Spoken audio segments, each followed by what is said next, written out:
was a bit hard. Yeah. Was a bit harder for compared to Curtis na nandun na talaga. Pero right now, this is how you cement yourself as one of the best mid laners para dito sa ating liga. And if Haji wins this, 100% magaling din siya. And like we said, bago umahon ang dragon, you have to wake Your team I is think banning. that the dragon inside Haji Z At saka was may woken up. kasabihan din tayo para maging magaling ka, dapat minsan galing ka din sa baba.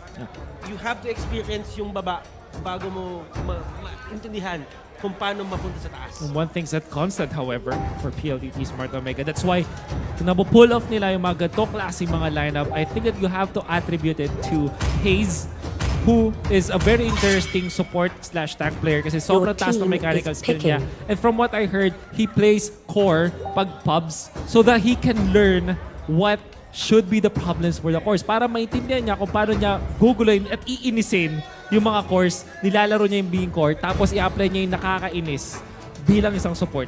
Sobrang galing mo na mag-tank na hindi ka na mag-practice mag-tank. Ganun ka kalapit. Practice ka na ng core para inisin sila. Pero PS, oh my goodness. Your team is Kinuha picking. na naman nila yung Farsa and this might be the game changer for the side of PSO. If BRE can actually break this, that is a chip on the shoulder here for the side of PSO. But remember, whatever happens, kahit ma-break man nila yung Farsang to, isang hero, dalawang hero pa lang halos yung nilalabas ni Haji Z dito sa series na to. And that makes for a very interesting game 5 if ever they do break apart this first picked Farsa. Interestingly, Bren Epro will go back to the roots. Hylos in combination with this export. Napaka-interesting nga naman dito mula sa Bren Epro. It proved to be successful in the previous series. Let's see if it will be successful laban sa PLDT Smart Omega. Now, Cho is considered here heavily by PLDT Smart Omega. One thing that's also constant, by the way, is yung Kimi ban dito ng PLDT Smart Omega, which is, you know, big respect laban sa Bruno. I just think that the Bruno and the Farsa Your is the team one-two is punch picking. na kinakailangan ng mga teams dito just to win these kinds of high-stakes na game. Kasi look at the protection na ginagawa nila dito. Bruno can be on the front line when the feathered airstrike is there. You would choose, do I go for the Bruno or do I just go back? Tatandaan natin dito, Bruno can actually chase you down. If you cannot take him out of the feathered airstrike, parang ang hirap na ata. That is a big task in front of BRE kapag nangyari yung mga sitwasyon na gano'n. And specifically in terms of like the long drawn game, you have to take Your note. team Bruno is banning. complements the power spikes of Farsa in a way na Farsa in the early game, mid game Bruno comes in, and late game silang dalawa hand in hand together. So that's very scary to think about. And Bren Epro will settle for a Thams as the pick. It's decent versus the laning capabilities of the Bruno, I would say. I like the idea na kinuha na agad dito ng BRE yung Your export. team is I just banning. feel that export is they're in their element. Kumbaga, parang komportable sila maglaro kapag meron silang hawak-hawak na export. Yeah, that's true. It's one of their characteristics talaga na gusto talaga kasi nila lumaban na maaga. They did not get the Kimi once this series. Pero ang sabi naman dito ng PSO, yan lang naman yung hero na nakakatakot. Your team is More picking. or less sila talaga nirespeto nila, aside from the Kufra as well. But right now, the thing about BRE is they have the space to adjust kasi Your team is picking. heroes yung kinuha nila dito. They have the expert, they have the tabs, they have the Hylos. So right now, in terms of the mage and the marksman, they can be flexible about it. And it's all, sabihin natin, textbook for Bren Epro to go for the Granger at this point. Since, syempre, Bruno yung nasa kabila. There's the Diggy pick here by PLDT Smart Omega.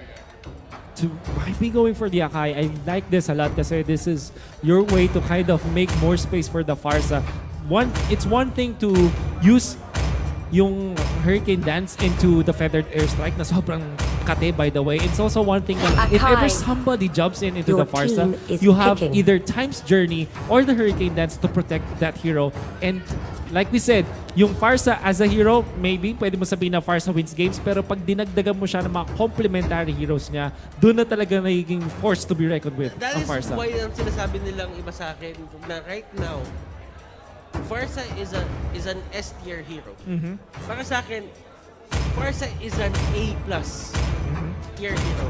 Just because S+ heroes, S tier heroes can actually carry themselves. Pero Farsa isn't that hero na kaya niya buhatin yung sarili niya. And that is one way to actually hold on to this game. The Harith, ang daming hindi gumamit sa kanya. People have been sleeping on Harith for the longest time ngayon just to see him come back dito sa most crucial game para sa side ng BRE. Conference 1, 100% contested rate for the Harith. Conference 2, 90+%. Season finale, 0 at the point. Well, one pick. One pick. We There was have one pick. We have one pick. But now, this is interesting kasi sometimes people tend to forget itong mga OP heroes natin. There were many times, even if you play pub matches, pag nag-first pick ka ng Harith, sasabihin sa'yo, bakit ka nag-pick ng Harith na nerf na yan or hindi na effective yan? But when you play it, you start to realize, no, this is still one of the strongest heroes out there in the right hands and in the right condition. Yun nga yung sinasabi ko kay, nakausap ko kay Saya kanina, sabi ko sa kanya, sabi niya yung Kimi daw, kahit daw na nerf, medyo pinipili pa rin daw. Sabi ko, whatever happens, when a hero idea is broken, All troops it's broken. deployed. Still broken. But there's no in between. If you nerf it to the ground, people won't use it. But if it's playable, it's OP. Yeah. Nasa ganun siya. And let's see if KLVJ hashtag the king, tinatawag nila. Oh, the If king. will he be able to use this hero para mapuwersa ang game number 5 para sa Bren Epro. As they're playing Renzo with the Tams, KLVJ onto this Harith, Greed sa X-board. Just support JP naman sa kanyang Ranger and it's Reflesha onto the Hylos. And Jason the others, kanina ganito rin yung naging kaso onto the side of BRE. But right now, medyo mas nagiging mas maingat sila. Toshi still wants blood. He's trying to kick out dito si Greed. Pero sabi ni Greed, masyadong mataas yung buhay. You know what? This is a very important rotation mula sa Bren Epro. Kasi the way I see PLDT Smart Omega, whenever they win games, they put their safe laner para makuha yung red buff as soon as possible. Para i-clear out niya yung minion wave sa baba and then go for the red buff. But what Bren Epro did is they kind of skipped. Launch Hinayaan nila attack! dito si Toshi na makakuha ng isang wave but they will snag itong red buff, which is also very important for Bruno. And look at this. Here comes the pressure. And right now, Piraga armor is down. Toshi dito will be using the flicker. And they are at a very bad spot. Pero yung Farsa nandun sa may taas, they will just get this turret. And this is the BRE we know. They will take this turret ng maaga. Hayes dito just throwing out those bombs. But those time bombs won't really cut it. BRE gets the first objective of the game. So one way for you to kind of peel the lane stabilizing power Launch of attack! something like a Diggy is tanggalin mo sila away from the safety of their tier 1 turrets. If nasa ilalim ng tier 1 turrets ang Diggy at yung kanyang safe laner, hindi mo sila kaya. But if you force them out of that, put them in the middle, for example, middle ng tier 1 and tier 2, dapat pwede sa talaga palayo yung Diggy and its effectiveness in lane stabilization is nullified. Now, there are arguments din, Kuya Wolf, na ganito yung sinasabi nila na mas maganda nga daw na take down agad yung turret ng maaga kasi daw mas lumalapit daw sa base. Yung ano, That's also one thing. That's a classic alam mo yun, MOBA. that's a classic MOBA knowledge. But the thing about it is, when you push out the lane, that only means na mas malayo yung tatakbuhin mo. Pero right now, Haji, at a very bad spot! Sabog mga kaibigan! Greed gets the kill! Hindi rin nagtugma yung pag-level 4 ni Heat doon. Could have used the Hurricane Dance, but of course, kaka-level 4 lang niya doon. At by the time he gets his Hurricane Turtle Dance, he's ultimate, resurrecting hindi na soon. niya kaya iligtas si Farsa mula doon sa Last Insanity. And of course, how could you actually save your teammates from Last Insanity? And it's important to take note that Greed at 3 minutes, having the level 4, is so much of a good power spike for Bren Epro all of a sudden. And look at Heath. Ang daming nakalsalalay sa kanya dito. He is at level 4. Kung makakuha siya ng isang game-breaking na Hurricane Dance dito, catching out 3 heroes into 1 Hurricane Dance, that could be the deal breaker. But right now, Heath and the others, they're actually trying to get the kill. Pero GZ's JP here. napalayo doon. Pero sabi ni JP, hindi mo na ako mahuhuli yan. Fool me twice. Medyo mabigat na yun. They will be able to run away, keep their lead intact at this point. KLVJ 0 kills and 0 assists. But he's level 7 at this point. Hindi lang Harit. Farm really well. Wow! Kenji with the crossover. And it comes the rest. But it's not enough. Renzio does have the counter and Inferno at makakatakbo mula sa PLDT Smart Omega. And Toshi dito eating a lot of those Detsonatas. But right now, Haji, nakita na naman siya si Grid.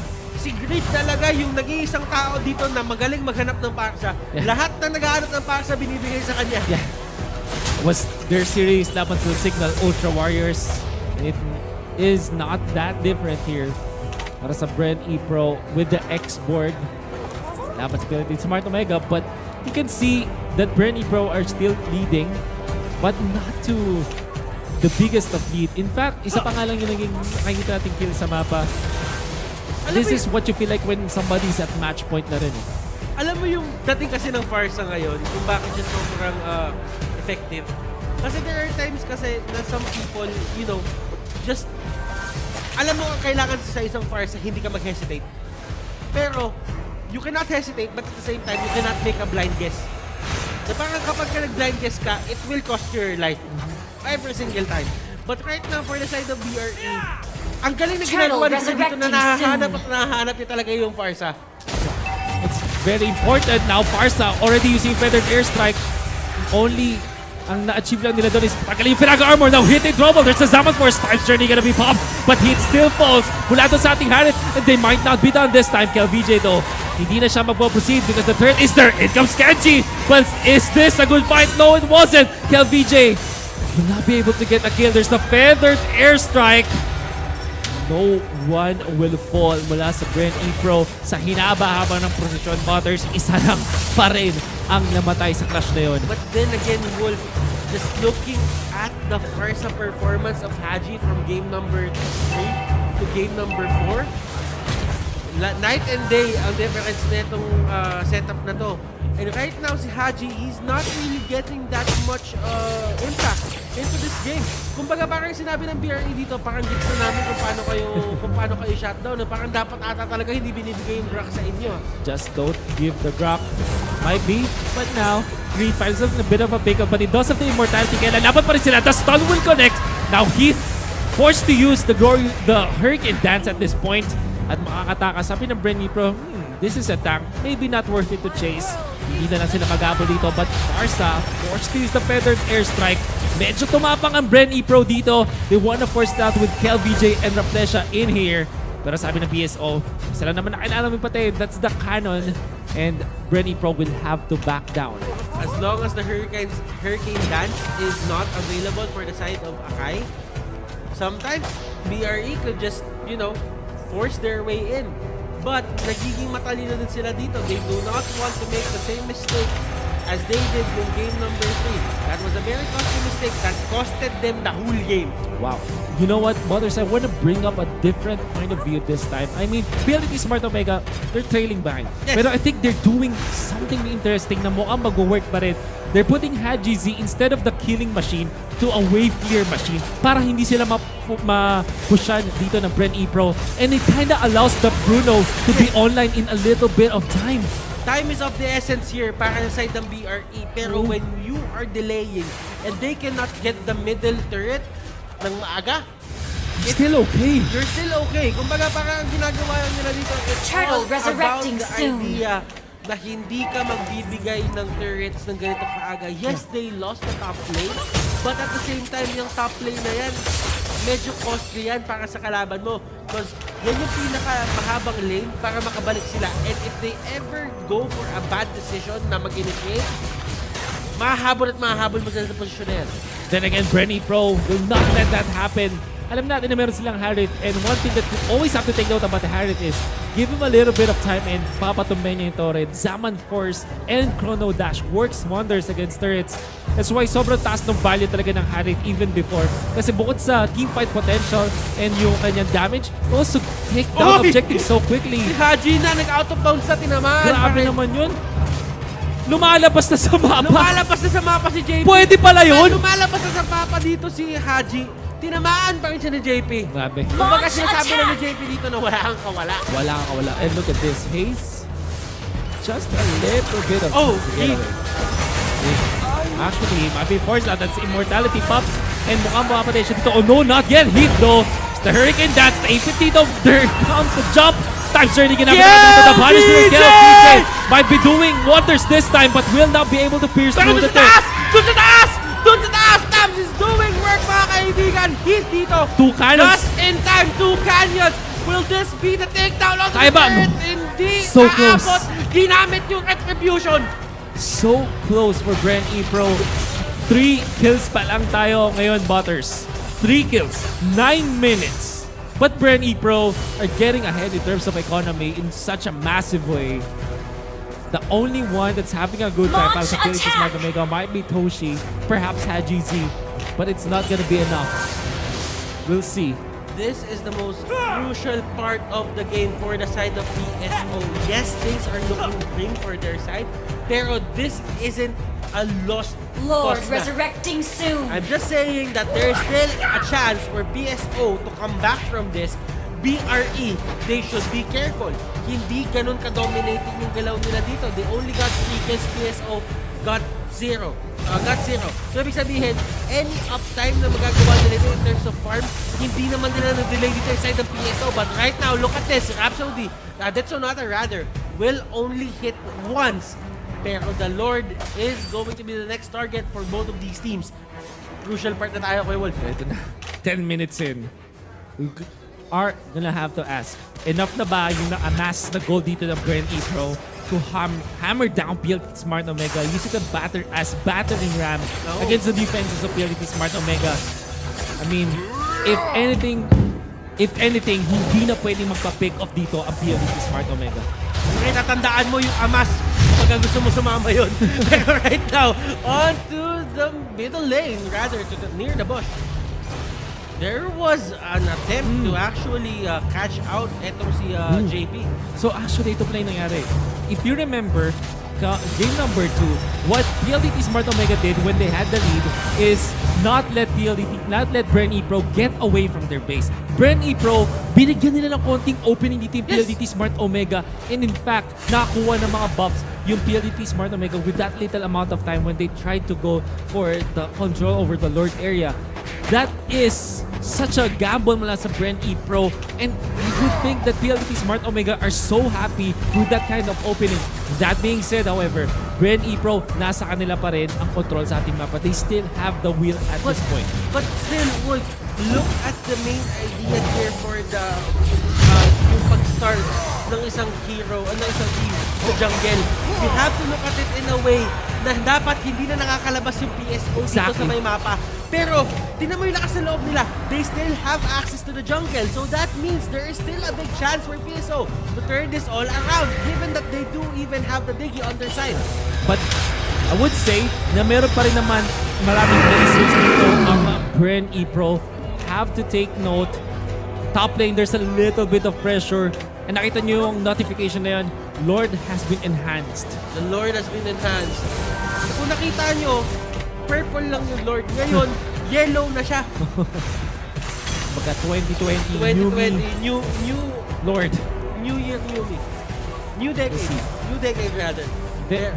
Like you said, Kuya Butters, I think nakakahinga nga talaga ang PLDT Smart Omega dito. You still cannot give 100% to this game to Bren Epro. Yes!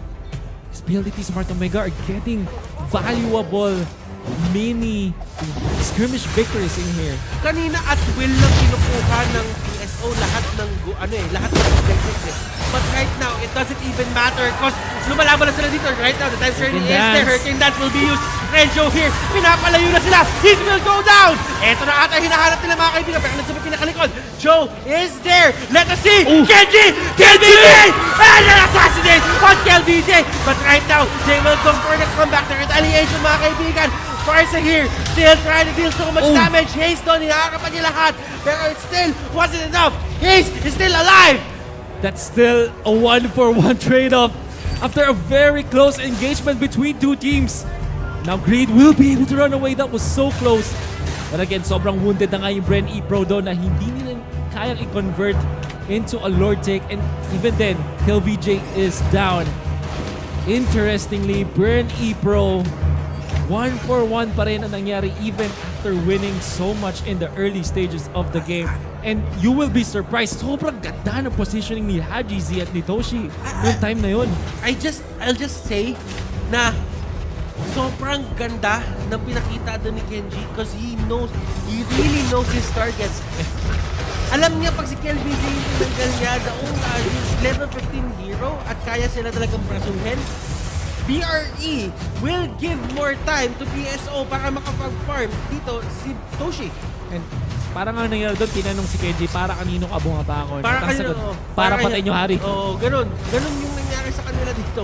Pero alam mo, Wolf, I think I saw that happened even before, maybe through LPE wherein merong that was LPE when they also have Cho versus the Harith, and they were so down in terms of kills, but it only took like 3 pick-offs onto the Harith using the Cho Wave the Dragon. Isang combo lang and was enough to take out the hero.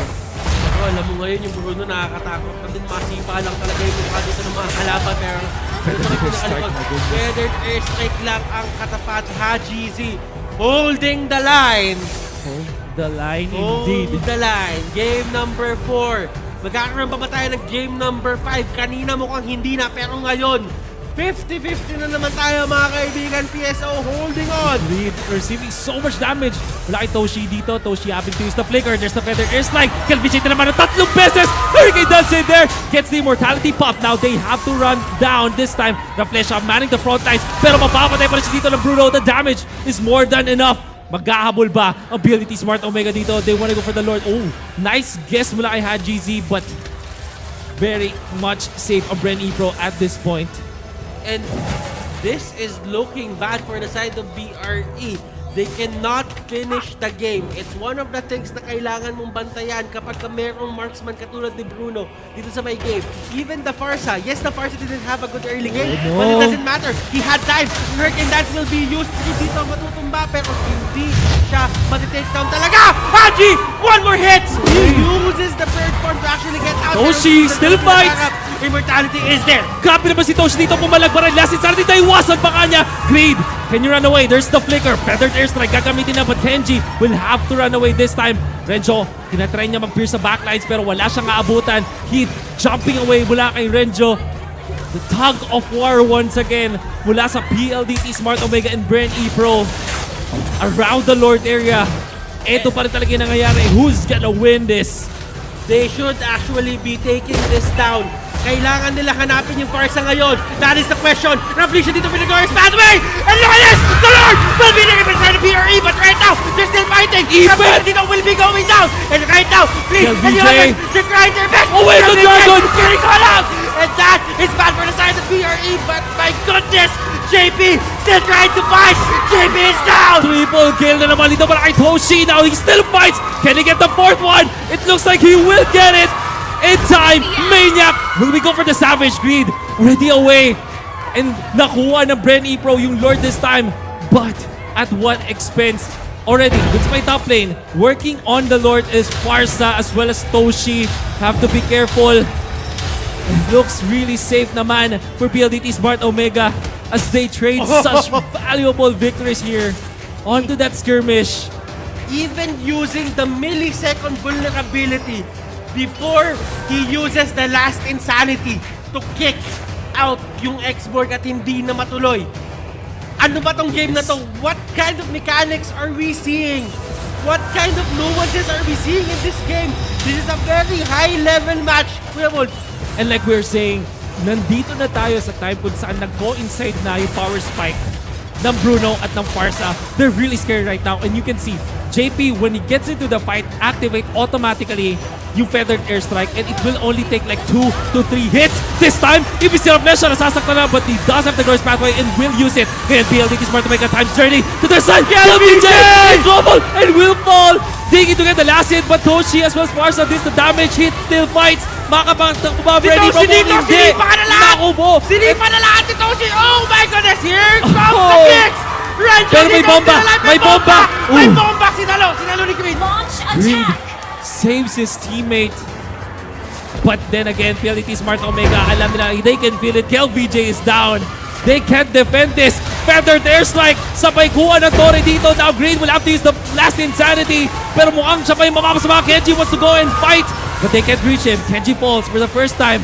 Death Sonata gagamitin na nga dito. Isa lang ang tumama. But sabi ng PLDT Smart Omega, we want to take the inhibitor. They can feel it. They can feel the championship butters. Oh my Grand goodness. Slam! The Grand Slam! Monster kill! Slam! And it looks like they still will go for this. Green, naku po. Wala nang pinag armor but still has got the immortality. KBJ! Toshi, the shutdown! Oh my goodness! And another reset for both of the teams! Pahinga naman! Saglit lang! It's just 8-6. Saglit lang! Pahinga lang! Saglit! But they will not let that happen. Bren Epro, they can feel it. Medyo nasa kanila advantage this time. There's the Death Sonata. He smartly goes to the sides instead of straight up retreating. Oh my goodness. Butters, this feels like a very close game but 8-6 pa lang yung kill score natin. Hindi pa ako makahinga. Wait lang. Okay. BR dito. They're actually looking to end the game nung namatay si Toshi. Pero ang sabi dito ng PSO, lahat kami may immortality. Lahat nga sa game na to may immortality. Kulang na lang tayo din magka-immortality. Bumili na din tayo. Hindi ko alam. At this point, hindi na nag-matter yung nangyari sa early game. It's all about the late game items right now. Sobrang importante ng Malefic Roar at from anybody actually. Get more damage into the turrets. Take down base structures so quicker. But all that matters right now, Malefic Roar. Butters, Malefic Roar. it's the Lord. Gumawa na Malefic si Roar. JP. Gumawa si JP ng Malefic Roar. Important. Pierce through the armor and more importantly, take down structures Lord, faster. resurrecting And Twilight soon. Armor will be secured by Raflesia. He doesn't want those critical shenanigans anymore. And just limit yung damage to 700 points of HP. But right now, Greed and the others, they're really trying to take down this Lord and alam nila kung sino makakuha ng next Lord na to. In position though, pero alis siya dito. Still has got the ultimate, pero hindi niya force out. Ito na naman, Kuya Butters. Kagupuhan na naman around the Lord area. Ito na, alam mo, itong Digi na to, yung nagpapahirap talaga ng side ng BRE. They couldn't just go in for a good initiation because they know na kapag nag-glorious pathway na sila, once they go in, they 100% cannot get out. And again, zone control. I think you will have to favor PLDT Smart Omega just because of the fact na meron silang Farsa. Dito, gambling. And look at this! Look at this! The love story, the never-ending love story of Renjo and Kenji dito sa may top Eh, lane. yan yung pinakamalupit na lokohan sa buong mundo kasi wala namang magkakapatayan dyan eh. Pero doon sa may taas! Oh, si Haji! JP! Si Haji! Ay! Kamuntikan! Kamuntikan! There's the glorious pathway. Ang daming mga na-force out na ultimates dito but I think Bren Epro are happy with the result as they gain sort of control dito sa may Lord area. Now Greed however, medyo nag-take ng damage dito. Has to use the flicker and no more Firaga armor Op, for op! Sa may backline! Sa may backline! Nandun sa Kenji!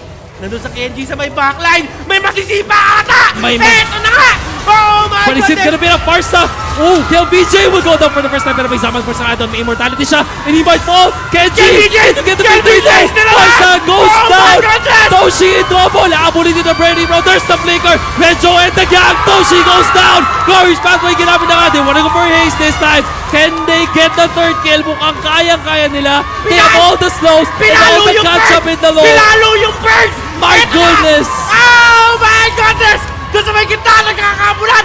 Si JP! Si JP, pinapakil mga kaibigan naman sinisipa! KLBJ! Oh, Kenji! Oh! Nanalo yung Harit against this Joe! And only hit to And defend! this might be it! This might be it mga kaibigan! We are probably gonna go to a game number 5! This game, nanakit yung ulo ko! Ah! Sakit! Oh my goodness! Bren Epro!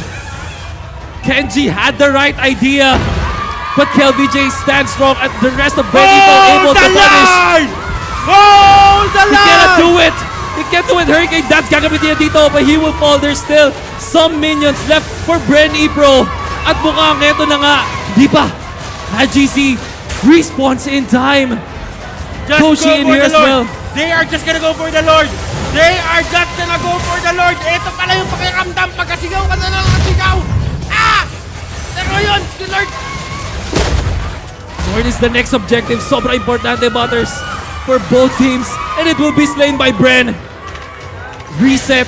But of course, alam natin na may napakalaking advantage ang Bren Epro at this point. Whatever happens right now, maging 4 games man, maging 5 games man, this is very fitting of a Grand Finals game. Kuya Wolf, Definitely. pang Grand Finals! I'm out of words at this point. Hindi na importante ang mga analysis. The stats don't matter anymore. It's all about how they will execute. Feathered airstrike. Panimula dito sa Bren. Papunta cross back by and Death Sonata. Napakagandang talon dito. Great with the last insanity but he will go. Now PSO. Napupugaw na sila dito ng Bren Epro. And unti-unti napatay na nila si Toshi. Renzo fights him. And there's the base. Bren Epro forces Game 5. Game number 5! Crowd goes wild! I don't know if the viewers can hear it, but I can feel the crowd goes wild.